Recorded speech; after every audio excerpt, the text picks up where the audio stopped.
From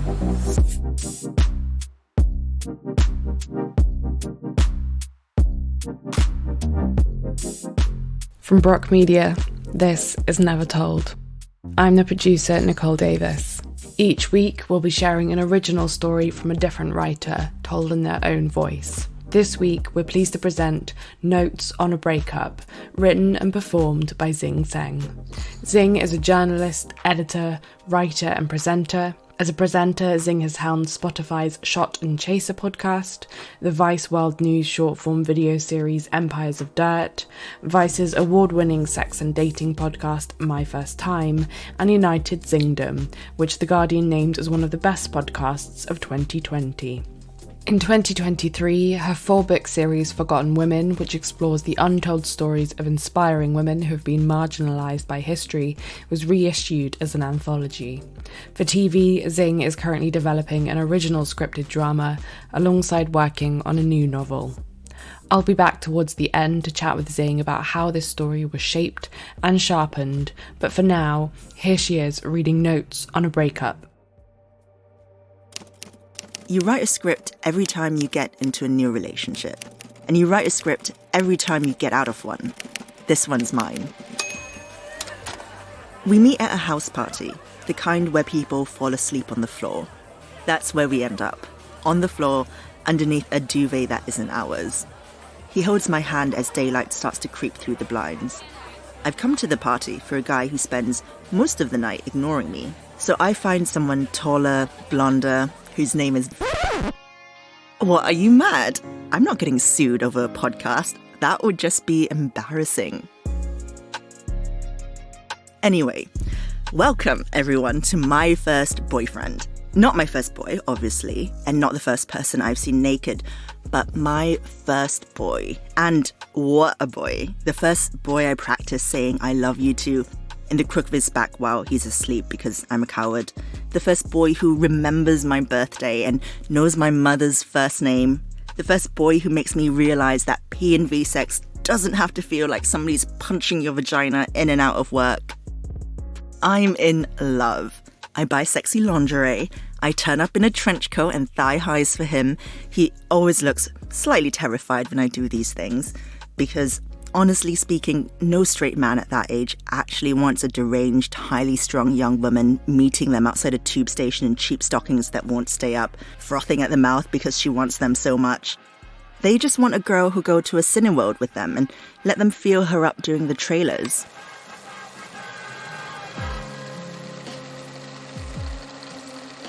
Really, I'm doing this for me.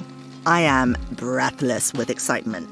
I'm writing a script in my head about the kind of person I am and the kind of person he is and the relationship we're in. I am a woman in love with the woman I am when I'm with him.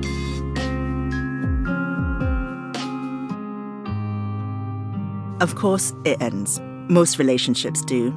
We became different people. Or I became a different person. Really, my mistake is bringing him to an open mic poetry night. My idea, obviously. Romantic, but not for him. I remember it. Him, 6'2" in a yellow raincoat, being forced to sit through some interminable student poetry. I would have hated me too. We broke up that night.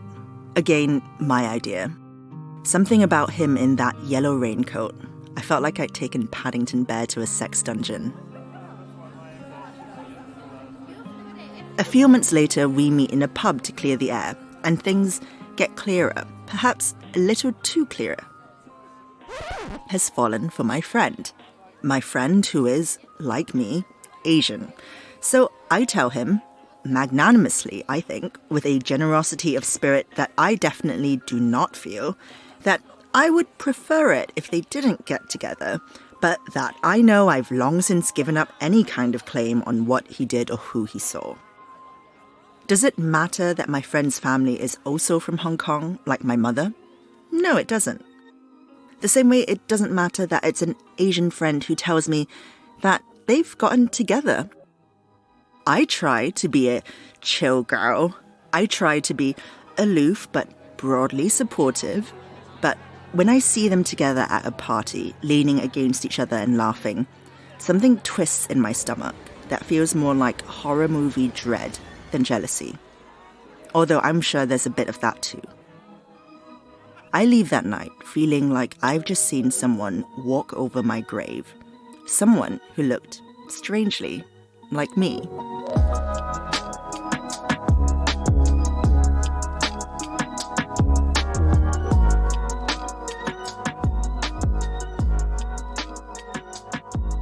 A relationship is a story you write together, but a breakup is something you write alone. When you leave each other, you start writing a new story in your head. There can be winners or losers, or none at all. You can be a victim, or they can be a victim, or both of you can be victims of each other. What matters is you're scripting this alone, down from a writer's room of 2. Did I mention he's white? At this point, it feels important to mention he's white. I'm guessing you assumed he was white. It never came up while we were together, but now it crystallizes in my head with fierce clarity as I'm walking home from that party. Can someone cue the Get Out theme? Listen, I'll see if I can get someone to clear it, but I'll have to do it in post, okay? Okay, fine. I remember going to his for dinner. His dad made a joke about wanting the British Empire back. He didn't laugh, but he didn't defend me either. And I was too young to name the hot sensation of shame that pulled in my stomach. His dad makes a joke about a pith helmet too, but surprise, surprise, the joke isn't very funny. I start building a script in my head about our breakup. When I replay the movie in my mind, there's a few key takeaways. I'm a bad dumper, for one. The type who breaks up with someone out of nowhere when you're both in bed just because they failed to appreciate some bad poetry. And that the worst thing about the breakup, for me at least, was that he and my friend hid the fact they'd gotten together. I had to find out from someone else. That was the movie that played. More of a hate watch, one would say, than a genuine classic. Eventually, I stopped replaying it quite so often. And then, of course, there are new releases. But I file it away on the blockbuster shelf, as a historical object, a period film. Sometimes I even think of him fondly. We were both young and he was kind. For instance, he never held the open mic night against me. Around Britain, keeping people at arm's length is the new normal. Exercise once a day is allowed. And in this park in London, social distancing was strictly practiced. Years pass, and then sometime during the pandemic there is an explosion of anger, as if facing the blade of a crisis sharpens perception. Asian women realized that there was something wrong with how we were being perceived by the world. I'm writing an article speaking to Asian women about being fetishized. I start talking to women about their relationships with men, with how they were treated. We find some things in common. Everyone wants to touch our hair, especially white women. This is meant to be a compliment, FYI. And everyone had a story about a white man. I'm saying white man in caps, if you can't tell. People are angry. They are newly horrified by their encounters, almost always with white men. One British Thai woman tells me about walking home from school with her father, only for a driver to lean out of a car and ask how much her dad paid for her. Many of them have never spoken about their experiences before. They'd repressed it. That feeling of someone walking over your grave, that hot sensation of shame, tied to a diving bell and sunk deep into the ocean. Gone. Goodbye. How else can one survive? We talk for hours like a late-night confessional. And then I do what I'd been itching to do ever since the topic of exes was broached by my interviewees. I look up mine.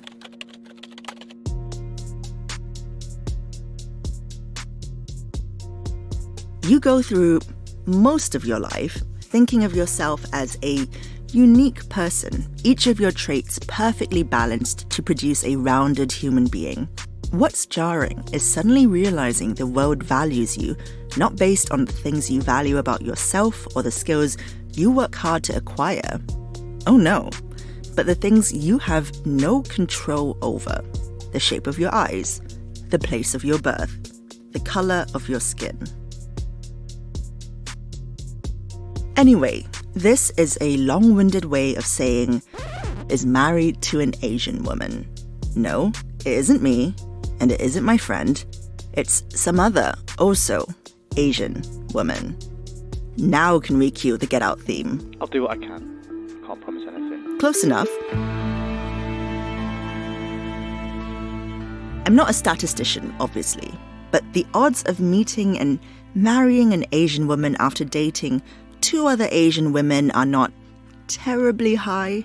I mean, they're high if you live in, I guess, Asia. Of course, there's every possibility that he might have dated a whole assortment of women between the 3 of us, of people of all genders and skin colors like I did. Enough time has elapsed for him to sleep with a whole rainbow coalition of women, a real United Nations conference of women. Enough for all us Asians to fade into statistical noise. But I've never been good at maths, and now the movie of our breakup went back into the editing room.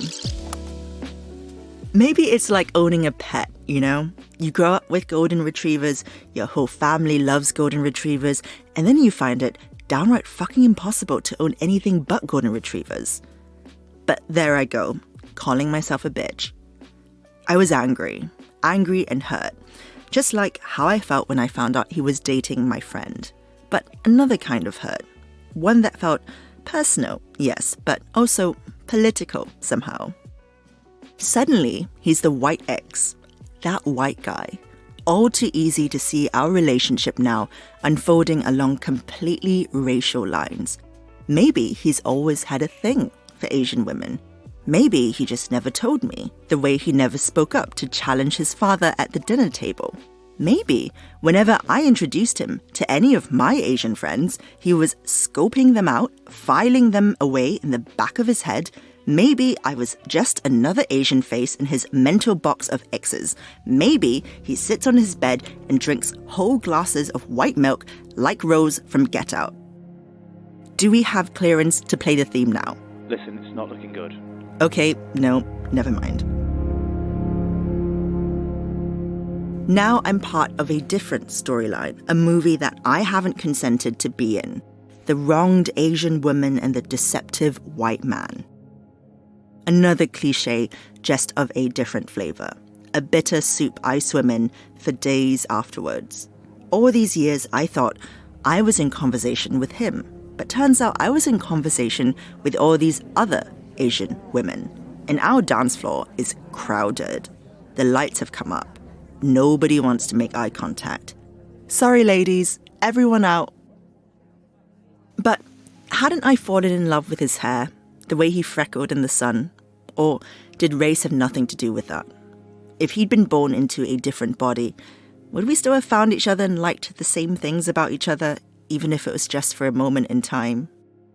But if I didn't have black hair and skin that tans quick and a working understanding of how to use chopsticks and a very high tolerance for spicy food, would he have fallen in love with me? Or was there something deeper inside that drew him to me? Something beyond how I looked, some eternal, immutable essence that persists beyond age, gender, and skin color?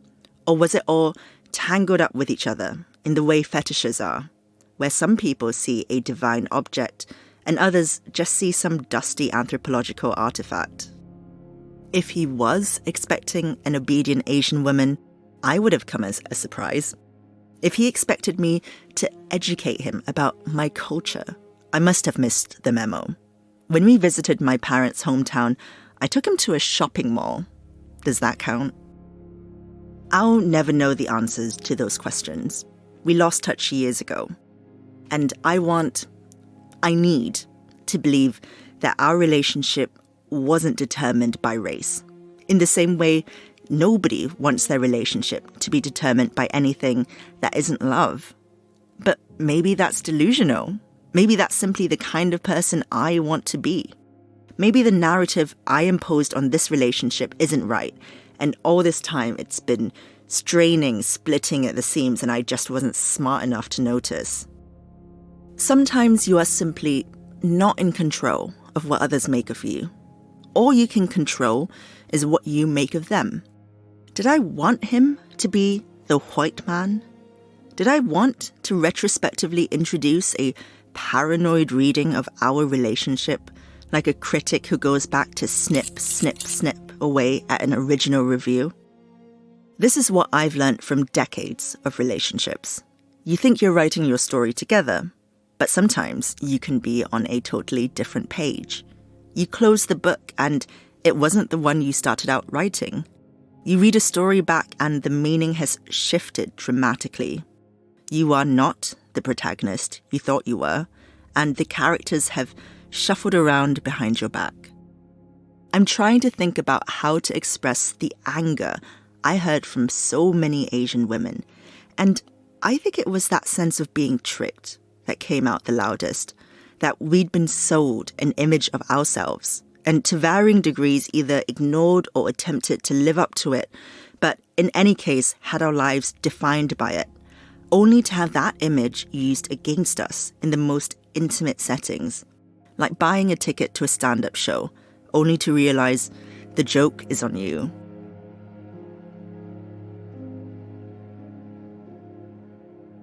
Am I angry now? I don't think so. Maybe I come off angry, but then am I just conforming to the idea of the tempestuous dragon lady? If I'm stoic, am I conforming to the stereotype of the cold, emotionless Asian? If I sound depressed and weepy, am I doing a Miss Saigon pining for her lost love? It's exhausting, all the masks you find yourself confronted with. I think this is the animating force that compels us to throw ourselves again and again into love. We are searching for someone who can see us beyond the faces we present to the world, beyond the masks the world forces us to wear. We are searching to be known. And we fail again and again because true knowability is impossible. The movie can always be rewritten. The script can always be revised.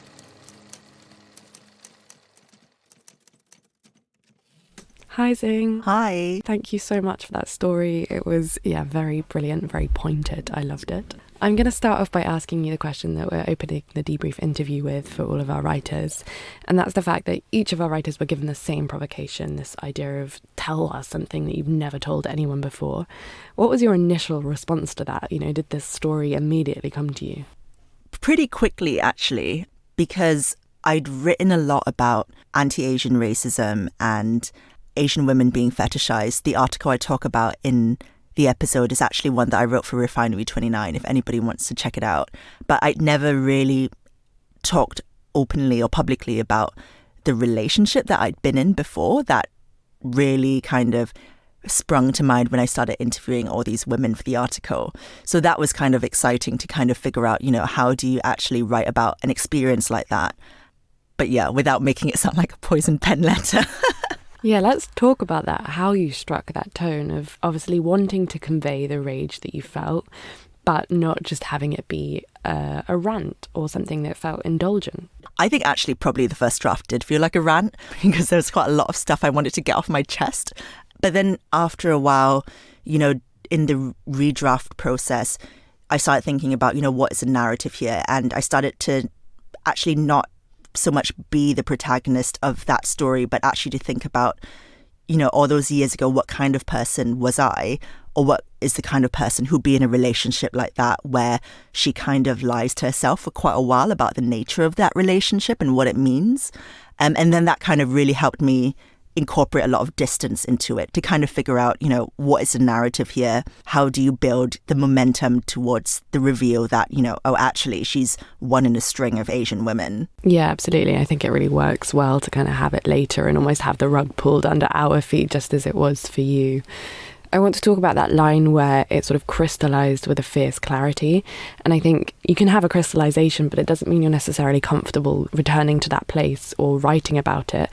Was that a process for you to be like, okay, now I'm ready to commit this to the page? I don't tend to write very personal stuff about myself in my own journalism, but it kind of felt like with this story, there's something you can say that's also, I think, artistically quite interesting, like that idea of you being a double of someone, you know, or someone being your doppelganger. That's really psychologically quite an interesting theme to mine. You know, it's explored in everything from horror films to, you know, thrillers. I think also that entire idea of you having a different perception of a certain relationship to the perception that someone else may have, I think that's also really interesting dramatically, you know, as something to explore in a story. So I think that was kind of what made me realize, you know, oh, this isn't just a terrible experience that me or other women might have had. There's something actually dramatically quite interesting to write about from that perspective. Yeah, totally. That image of the woman walking over the grave, the woman that looked just like you, gave me such shivers. And actually the horror movie element and the language of cinema that you imbue this kind of piece with, I really loved, you know, the revising, the editing. Do you think we are kind of resigned to doing that forever with all relationships? Or do you think there comes a point where you can put it away and never return to it? I think you never get away from that fact, but I think you can become a bit more conscious of what you're doing. So for instance, you know, when you're younger and you think you're in love with the love of your life and you're doing all these quite deranged things to impress them, to make them like you more, we've all been there.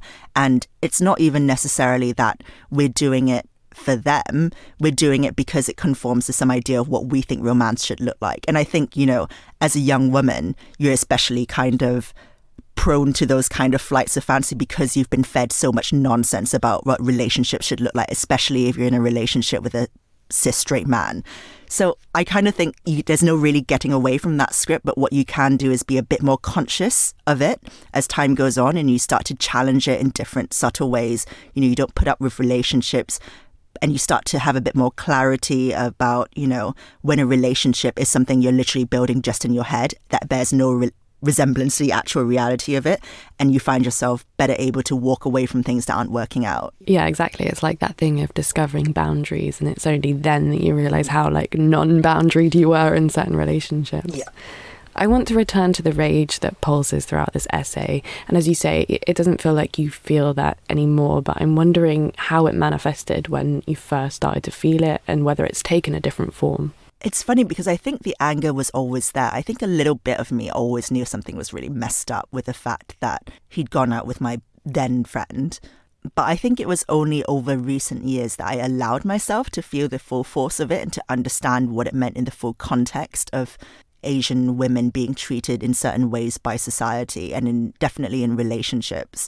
So I think it was kind of always there bubbling under, but to varying degrees I couldn't let myself feel the full force of that anger. And it was only really speaking to all these different women about their own experiences of dating and relationships that I kind of realized, oh, actually, it wasn't just one experience that I had that made me feel terrible about myself. It was something that actually mirrored what quite a lot of people go through.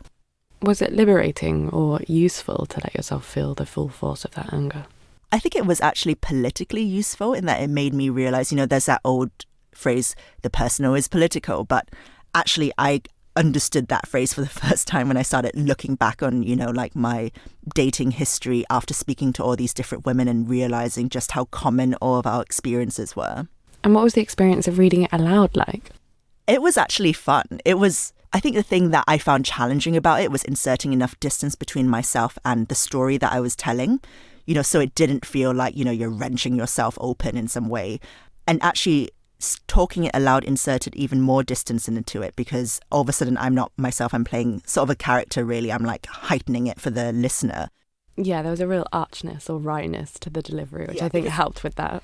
Because I think it is, you know, in some ways a fundamentally really goofy, you know, experience to go through. I mean, it's crap. And I think a lot of women do go through it. But there is something quite tragicomic about the whole thing. And I think especially when it's, you know, your first relationship, you know, the first person you've been in like a long-term relationship with, I think there is something that's quite funny about it, you know, especially when you start out thinking that, you know, this is the love of my life. Yeah, and do you think it's about control as well? Like, if you can see something through the lens of humour or with an eye roll, it's like you've reclaimed more agency over that narrative. So I do actually think if you're writing about something and it's a really vulnerable or emotional or more like confessional form, in a way that is still kind of exercising control over it, because I think the act of writing and performing something is a kind of way of control. You're choosing to be vulnerable, you're choosing to be emotional. I think for me personally, my personality is such that I'm much better at emphasizing control, like exerting control through humor rather than, being super emotional and confessional. Yeah, no, it's a really valid point. You mentioned there your journalism, and obviously people probably know you as a journalist, a podcaster, a presenter. I'm wondering if writing something that tilted towards prose slightly, whether it required anything different from you, whether you changed your approach to writing?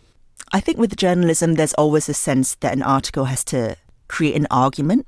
And the best journalism, you're not even aware you're reading an argument. You just leave the article realizing you've changed your mind or, having learned something new without even knowing it. Whereas with something like this that's more creative and freeform, it's almost like it's not really about making an argument or arguing for anything, although I'm sure, people can take something away from that if they want. It's more about trying to figure out what the narrative is and what the story is you're trying to tell, and whether that has a rhythm and a conclusion and is, told in an authentic way. Yeah, I think as well it's about conveying a feeling, right? And I think the one that you convey so well and so strongly throughout this is a growing sense of ick. It really starts off with that rom-com vibe, and then, as you say, you push us into the realm of horror movies. Yeah, and it is, I love rom-coms and I also love horror, so it's a kind of fun balancing act because, like I say, it's the beginning of this relationship is so goofy. I mean, you're a young woman, you're doing all these deranged things like trying to be sexy for someone who doesn't really even care about that kind of stuff. It is very rom-com-y. And then, obviously things then get a bit more complicated and a bit more kind of confusing. So I think that, that balance between rom-com humor and horror is something that I really liked doing about this piece. Are you teasing a horror-tinged rom-com? I would love to write a horror-tinged rom-com, actually. That would be amazing. I'd love to see that from you. I mean, on that note, are there stories that you're thinking about writing at the moment that you feel like you're gearing up to or towards? I mean, I really love exploring sex and dating and relationships, but I also like things that take on a political twist, I guess. It's that kind of interconnection that I'm really interested in exploring. So I'm working on a novel that hopefully does that. Well, I can't wait to read it when it does come out. Zing, thank you so much for this story. Thank you so much for having me. This episode of Never Told was produced by me, Nicole Davis. Our executive producer is Sarah Brocklehurst. Our production assistant and assistant story editor is Amy Yeo. Our sound designer and mixer is Tom Wally. Our artwork is designed by Bette Norris. That's our show for today, and we'll be returning next week with a final story in this anthology from Caleb Azuma Nelson. Listen to Never Told on Apple Podcasts, Spotify, or wherever you get your podcasts.